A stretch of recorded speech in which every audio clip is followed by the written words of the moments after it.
Boa noite, igreja. Que a graça e a paz esteja conosco. É muito bom, nesse novo normal, voltar a ver a igreja se enchendo. Eu sei que o calor nos ajuda a sair de casa e eu sei que essa é uma circunstância passageira, mas eu creio que os irmãos que estão ali fora deve estar gostoso, um ar natural também, o pessoal ali está gostoso também, a gente que está aqui no ar-condicionado, e você também, boa noite, você que está acompanhando aí no conforto da sua casa, mas também cultuando ao Senhor. Sem mais delongas, abra sua Bíblia no livro do profeta Sofonias. Livro do profeta Sofonias. É verdade, existe esse livro na Bíblia. Conversei com os meus pré-adolescentes hoje com a minha sala e eles já estão treinados, viu? Livro do profeta Sofonias, você que acompanha em casa.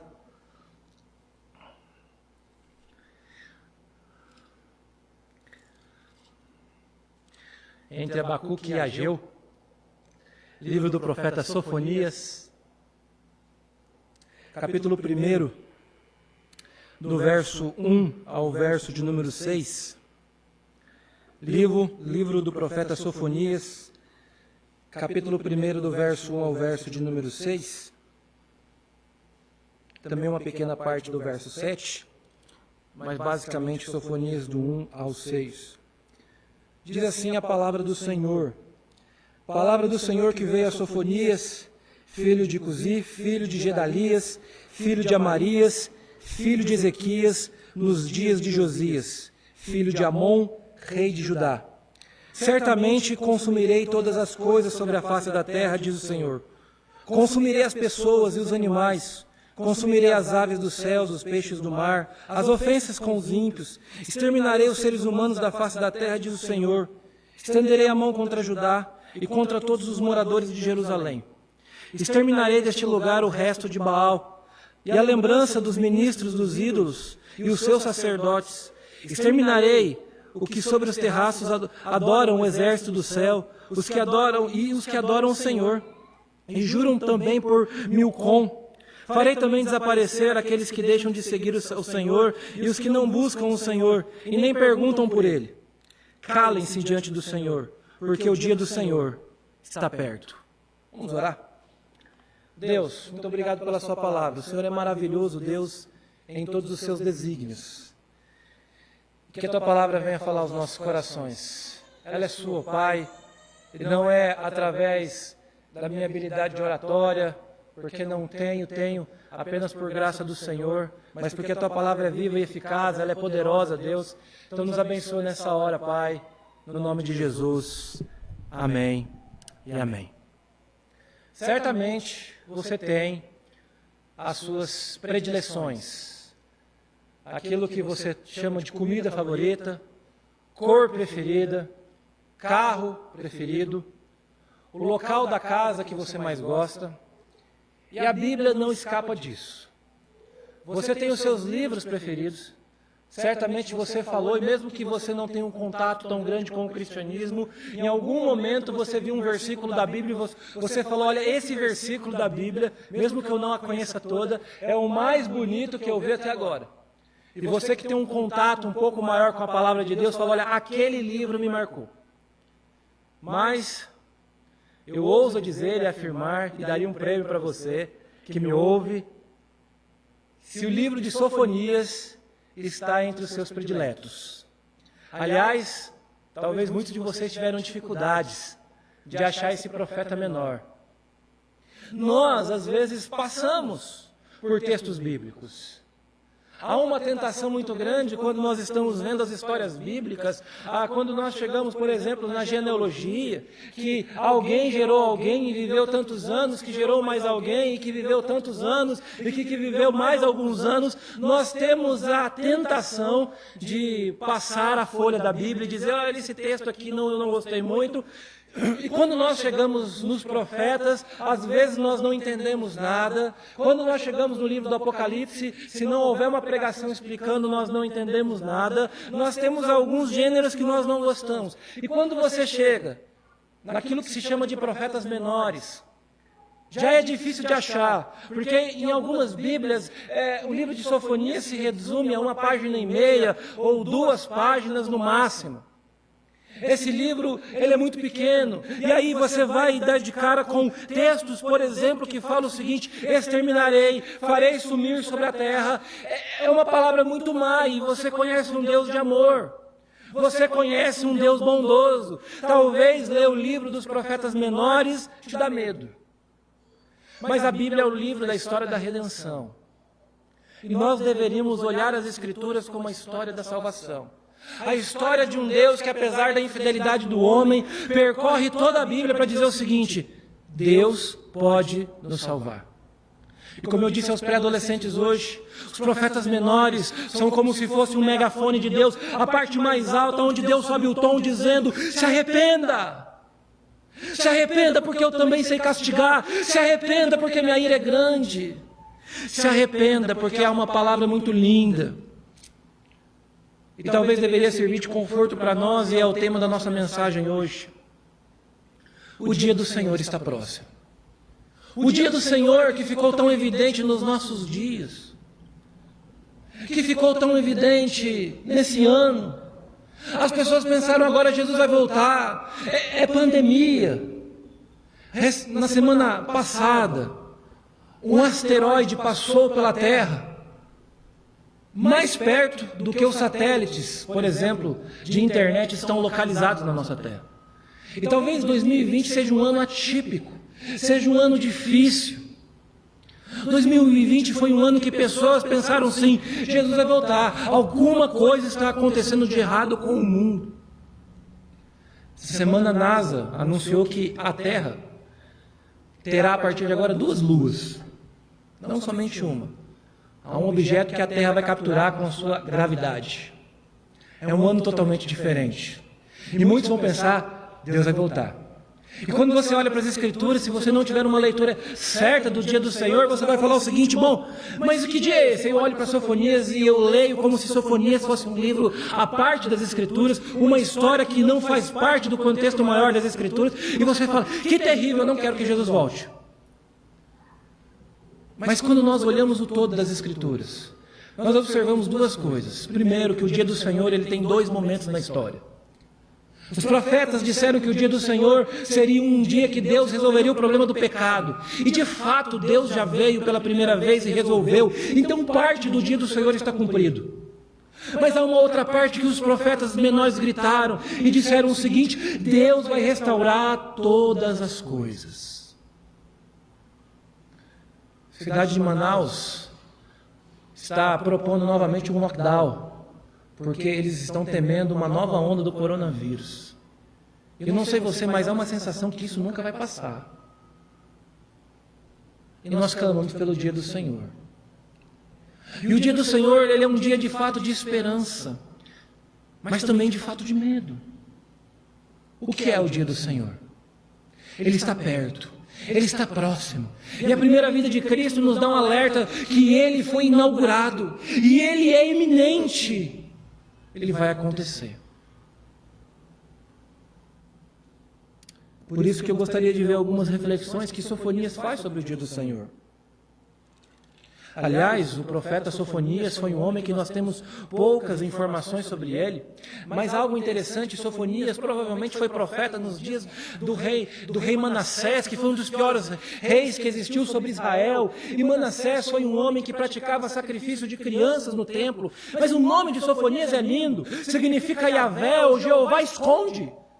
Deus protegeu o profeta. Ele tinha um propósito para nos alertar sobre o glorioso dia do Senhor. E o dia do Senhor está revelado como esperança ou medo. Depende de como está a sua vida. A primeira coisa que eu vejo sobre o dia do Senhor é que o dia do Senhor nos traz uma ideia de finitude das coisas. Se você acompanhar comigo a leitura do verso 2, 3 e 4, ele diz o seguinte: certamente consumirei todas as coisas sobre a face da terra. Que coisas são essas? Consumirei as pessoas e os animais, consumirei as aves dos céus, os peixes do mar, e as ofensas com os ímpios, e exterminarei os seres humanos da face da terra. Estenderei a mão contra Judá e contra todos os moradores de Jerusalém. O dia do Senhor mostra que um dia Deus colocará um ponto final em tudo. E se há uma ideia que incomoda o ser humano, é a ideia de finitude. A ideia que, por exemplo, um vírus tão pequeno, tão desnecessário para a humanidade, pode colocar um ponto final na vida de uma pessoa. A ideia que a vida acaba, ela é uma ideia estranha ao ser humano. É uma ideia estranha a um ser humano que o próprio Deus plantou a eternidade no coração do homem. É engraçado porque, se você perguntar para algumas pessoas, você quer morrer? Alguns que estão preparados, como o apóstolo Paulo, dizendo que o viver é Cristo, mas o morrer é lucro, porque se ele morre, ele está com Cristo. Mas via de regra, se eu perguntar para uma pessoa mais nova, você quer morrer? Ele fala, mas eu nem casei. Deixa eu viver mais um pouco. E a gente brinca, olha, Jesus vai voltar e você nem vai casar, você não vai viver sua vida. E fala, mas por que Jesus não adia um pouco mais a sua vinda? A ideia que as coisas vão acabar, ela nos assusta. Que um dia a nossa vida vai ter um fim, e o pior é que nós não sabemos quando será. Isso nos assusta. Mas o próprio Deus coloca um dia D na história, para dizer o seguinte, eu colocarei um ponto final em tudo. E aqui nada escapa. A Sofonias evoca quase que o texto de Gênesis capítulo 1, quando fala que Deus criou os céus e a terra, e agora ele está falando o seguinte, céus e a terra vão passar. Homens, as ofensas dos ímpios, a ideia do profeta aqui é uma ideia de briga. Tudo aquilo que as pessoas brigam e se matam vai acabar. Pessoas que se matam por bobagem, que matam. Isso terá um fim. Mas aí você fala o seguinte, olha, mas nós que fazemos parte do povo de Deus, nós estamos livres. Nós temos uma capa de proteção, uma unção derramada sobre o povo de Deus. Olha o que Deus fala, estenderei a mão contra Judá e contra todos os moradores de Jerusalém. Aqui é claro que Deus tem uma alusão clara ao seu povo que estava em rebeldia. Deus está falando o seguinte, ninguém escapa do dia do Senhor. Ninguém escapa de um encontro com Cristo. Ninguém escapa da morte. E parece que os pregadores estão voltando a falar isso, e nós estamos mais sensíveis para falar do dia do Senhor. Mas o nosso desafio é falar, talvez daqui a 2 anos, que talvez nós não teremos mais risco nenhum de morte, ou um risco maior que está falando nos dias de hoje. Onde a terra vai voltar ao normal, as pessoas casarão e se darão em casamento, mas lembre-se de uma coisa, Deus voltará como nos dias de Noé, em dias de normalidade. É por isso que particularmente não me espanta esses dias de pandemia. Pessoas temem a volta de Jesus em meio a uma pandemia. Eu temo a volta de Jesus em meio aos tempos de festa, aos tempos de alegria, de hegemonia econômica, de prosperidade, porque é nesse tempo que o homem desenvolve algo chamado autonomia. E foi sempre assim, desde o Éden.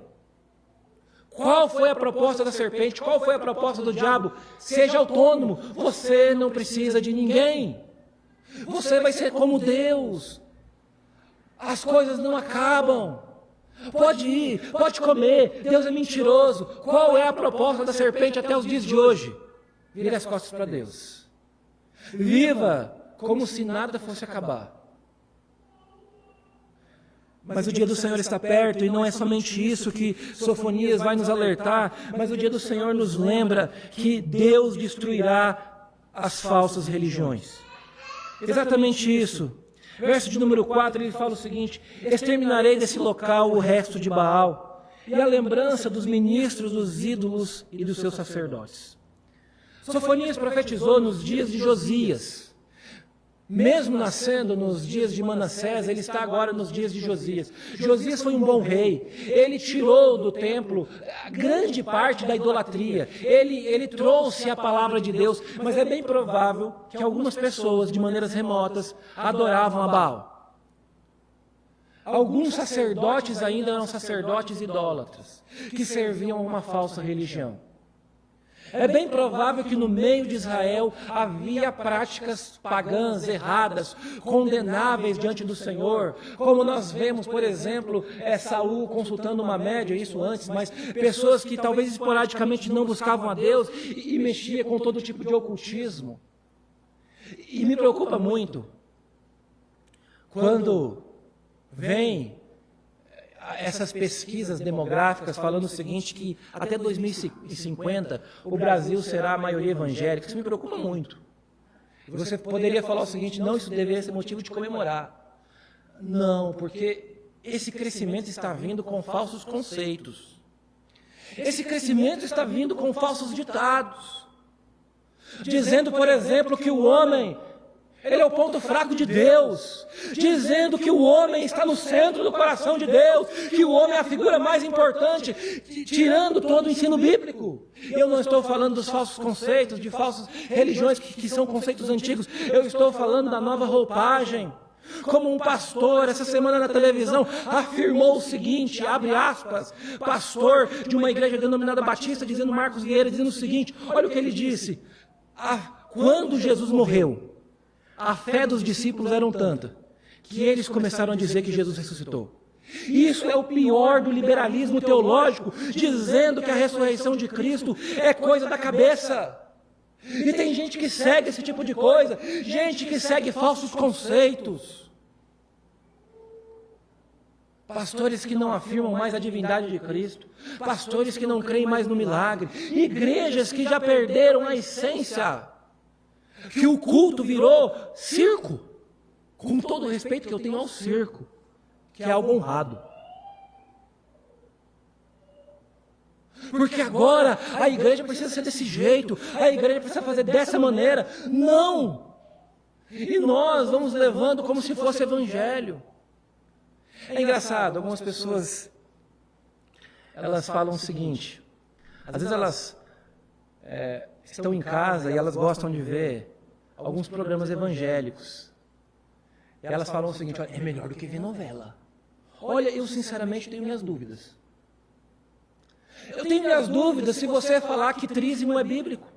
Eu tenho minhas dúvidas se você, de maneira irresponsável, afirmar que Deus é o seu mordomo e que é só você ir numa terça-feira que Deus vai fazer as coisas. Eu tenho minhas dúvidas. Qual é menos evangelho do que esse?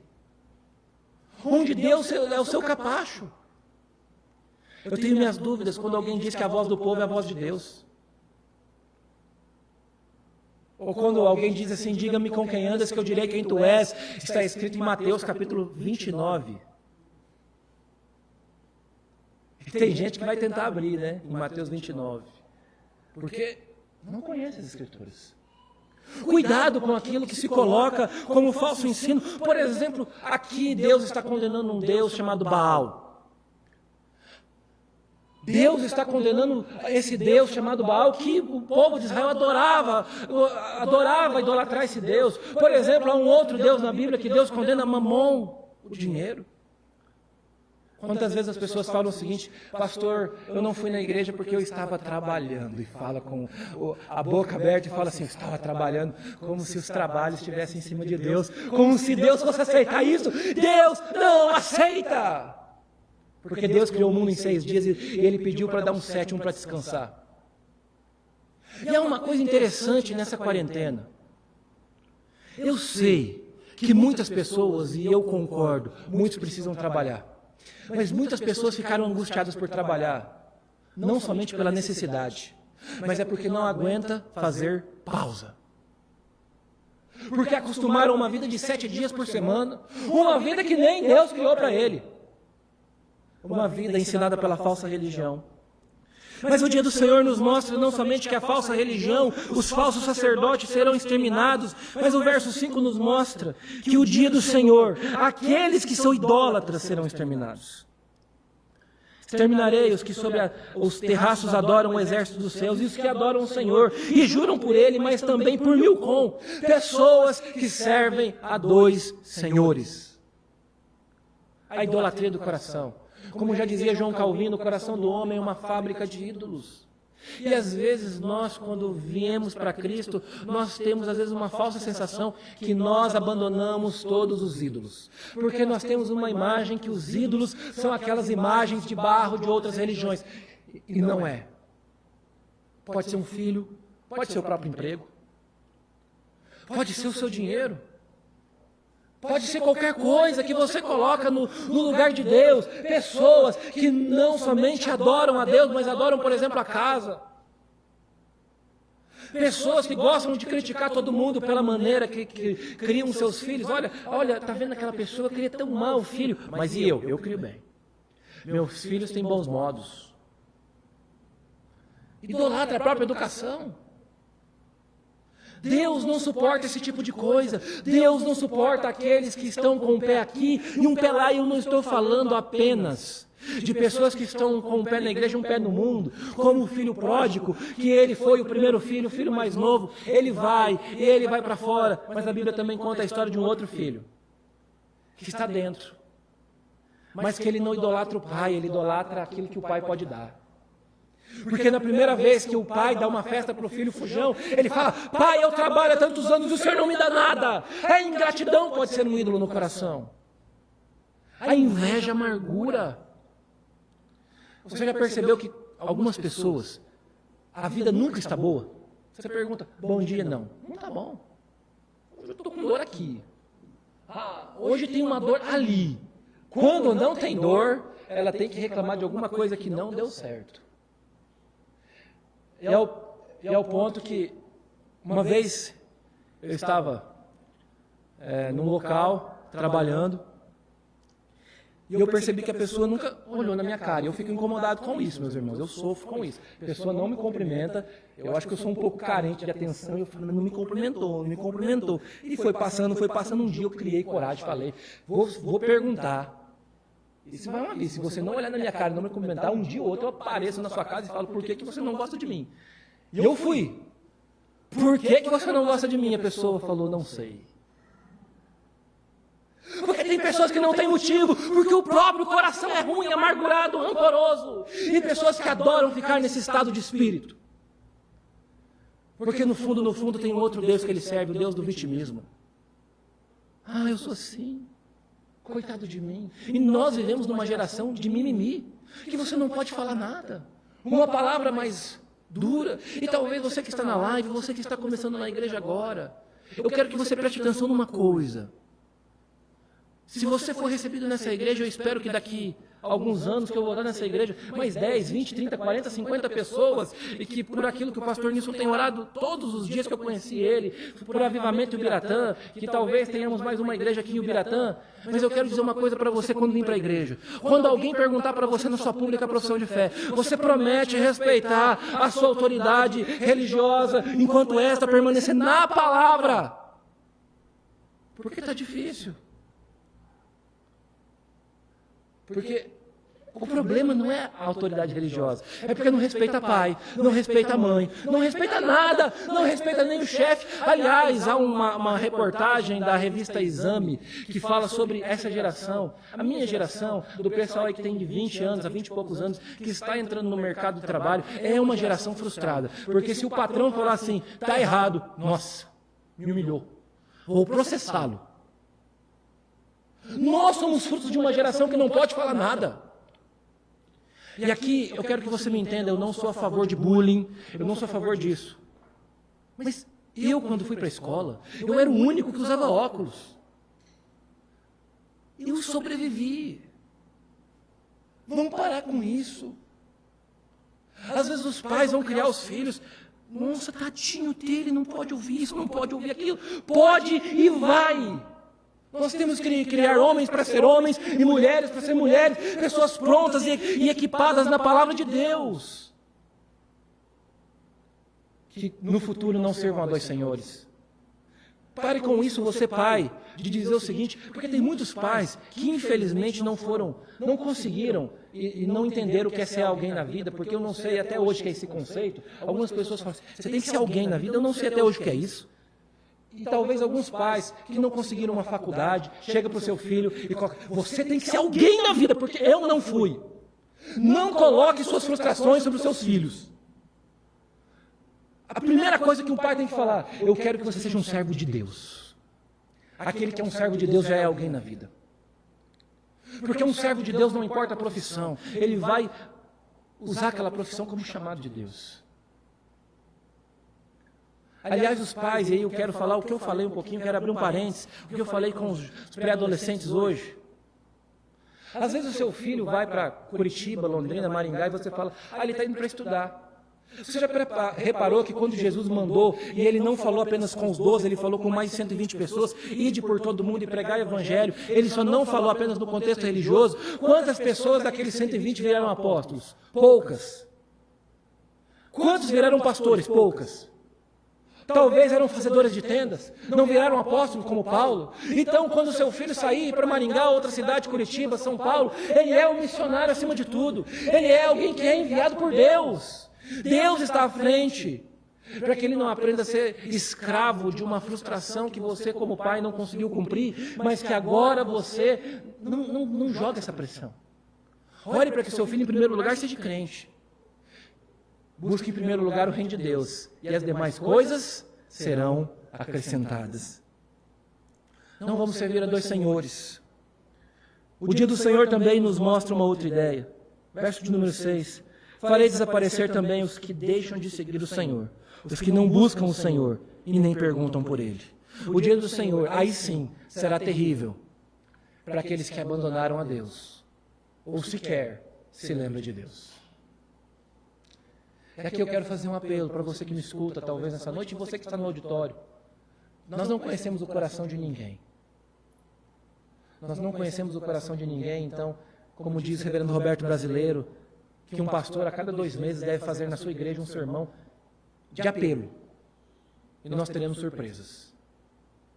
Não deveríamos, mas nós devemos fazer. O dia do Senhor para aqueles que abandonaram a Deus será terrível. Talvez você deixou de buscar a casa de Deus. Hebreus 10, 25 fala que nós não devemos deixar de congregar como é costume de alguns, e algumas pessoas vão deixando, e de uma maneira talvez antibíblica, vai dizendo assim, olha, eu não abandonei Deus, eu não preciso estar na igreja para servir a Deus, para servir a... Essas frases, o diabo vem colocando desde o Éden, olha, não, Deus falou isso, mas está errado, a igreja não reflete o corpo de Cristo, a igreja é um corpo podre, não frequente, abandone Deus, abandone o corpo, porque só é suficiente servir o cabeça, é como se você fosse servir um corpo que fosse cortado pela cabeça, serve só a cabeça, coloca a cabeça, é suficiente, você não precisa do corpo.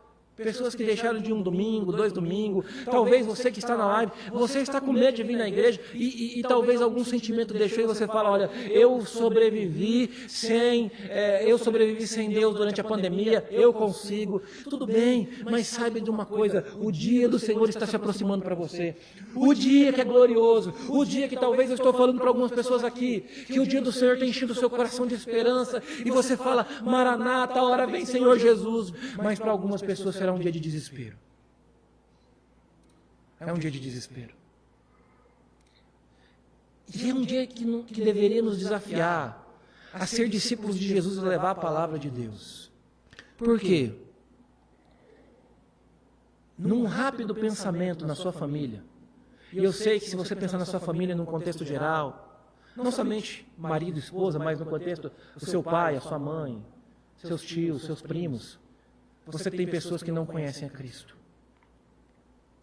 E é interessante. Você já parou para pensar que essas pessoas, se morrerem, você estaria dando um adeus? Não, até breve.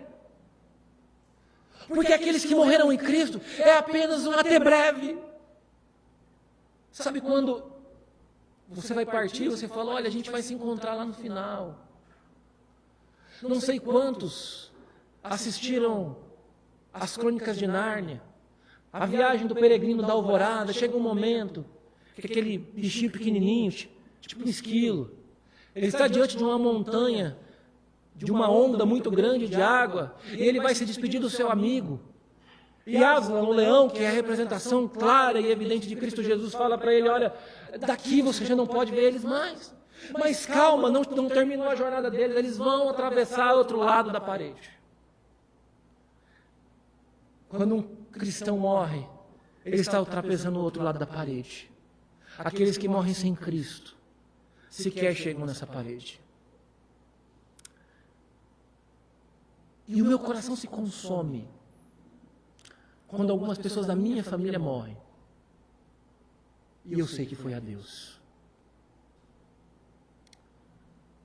Talvez muitas pessoas no céu, e eu não quero entrar nessa discussão teológica, Depois você pergunta para o pastor Nilson. Algumas pessoas perguntam, nós teremos memória? Nós lembraremos da terra? Eu creio que sim, vou dizer para você. Porque quando você lê o livro de Apocalipse, a multidão que está lá na Nova Jerusalém está falando, bendito seja o Cordeiro que morreu por nós. A morte de Cristo é uma lembrança terrena, nós vamos lembrar disso. Creio que sim. Mas talvez, Deus apague da nossa memória pessoas que nós amamos tanto e que não estão no reino celestial. Para você que me escuta, talvez você está escutando, você tem escutado, e eu quero fazer convite. Algumas pessoas têm falado lá em Campina da Lagoa, talvez aqui em Biratã, eu tenho certeza que está falando, olha, eu tenho acompanhado a live, mas você nunca apareceu aqui na igreja, você nunca tomou uma decisão. Eu quero te fazer um convite, tome uma decisão hoje, tome uma decisão agora, e se você abandonou a igreja por algum motivo, pare com isso em nome de Jesus. Não dê a Deus as pessoas que você ama. Não dê. Mas dê um até breve. Verso de número 7, calem-se, porque o dia do Senhor está perto. Ele está. O que conforta no dia do Senhor? É porque Jesus morreu por nós. O dia do Senhor não é dia de espanto, é o dia de comemorar a vitória final. É aquele que vem vencendo para vencer, o cavalo branco. Ele é o cavaleiro que está vindo para vencer, para acabar com todas as dores, para acabar com todos os sofrimentos. É o dia do Senhor. É o dia da vitória. Eu me lembro de um hino, estava brincando com os meninos aqui do louvor, com o Eduardo, com o Renan, e ele falou, podia cantar uma música no final, e a gente às vezes pensa nessas músicas mais novas. Mas me veio no meu coração uma música, que eu não vou pedir para eles cantar não, que a gente não combinou, mas você vai conhecer, que fala que o nosso general é Cristo. Nós marchamos. E o nosso general é o Cristo vitorioso que vem. Ele é o Cordeiro que morreu, mas ele é o leão da tribo de Judá, ele é vencedor. E ele vem como vencedor. E nós vamos dar um brado de vitória no dia final. Nós marchamos por ele. Ele é o nosso general. Por isso, nessa noite, no seu coração diga, ele é o meu general. E eu não temo o dia do Senhor. Vamos orar. Senhor Jesus, muito obrigado pela sua palavra. O dia do Senhor está perto, Maranata. Ora vem, Senhor Jesus. Eu sei que é um dia de espanto para muitas pessoas que não têm um compromisso com Cristo. Mas é um dia de esperança, Pai. É um dia de esperança que começou na cruz e vai se consumar no último dia, Pai. A Bíblia inteira percorrendo, o Senhor fala que o Senhor vai voltar e colocar ordem nesse caos. Por favor, Pai, coloque ordem nesse caos. Abençoa as nossas vidas. Que o Senhor nos ajude, Deus, a caminhar essa caminhada nesse mundo tão cruel.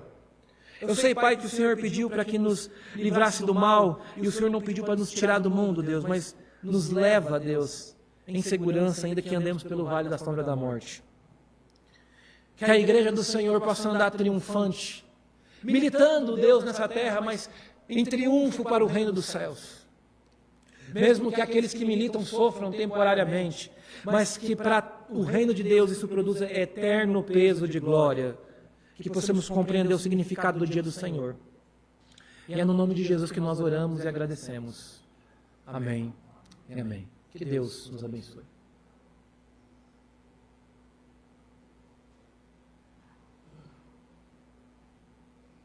Vamos colocar em pé para recebermos a bênção do nosso bom Deus, finalizando esse momento.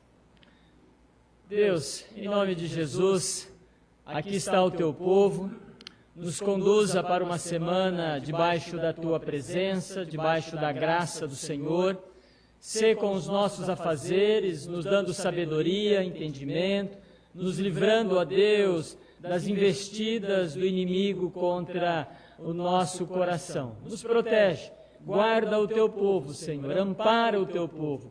Leva o teu povo, Senhor, em triunfo para a glória do teu nome.